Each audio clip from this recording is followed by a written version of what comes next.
High! আজকের দিনটি বৃহস্পতিবার। সকাল সকাল উঠে বাসি কাজকর্ম সেরে স্নানটাও করে নিয়েছি। সাথে এখন বৃহস্পতিবারের পুজো দিয়ে নিচ্ছি।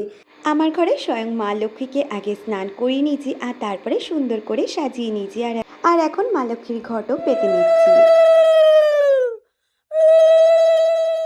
তারপরে সকল ঠাকুরকে আরতি সেরেই কিন্তু আমার বৃহস্পতিবারের পুজোটা কমপ্লিট করে নেব। আর তারপরেই চলে যাব সোজা রান্নাঘরে, কারণ পুজো দেওয়ার পরে ১ কাপ চা না খেলে আমার তো চলেই না।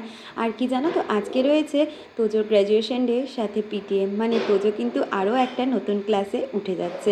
তো ওই দিকে কিন্তু চাটা খেয়ে নিয়ে আর সময় নষ্ট করিনি, চলে এসেছি টিফিন করে নিতে। টিফিনে করেছিলাম ব্রেকফাস্ট, আর তারপরেই দেখো রেডি হয়ে নিয়েছি তোজোর স্কুলে যাওয়ার জন্য। আর আজকে কর্তামশাইও ছুটি নিয়েছিল, তাই সেও আমাদের সাথে গেছিলো। ওইদিকে প্রোগ্রাম কমপ্লিট করে আমরা সবাই বাড়ি চলে এসেছি। আজকে আবার তোজোর ছিল খেলা, আর খেলে ঢেলে এসে কিন্তু রাত্রিবেলা বানিয়ে নিয়েছিলাম হাক্কা নুডলস, তার সাথে চিলি চিকেন। তাহলে এইভাবে আজকে ভিডিওটা শেষ করি।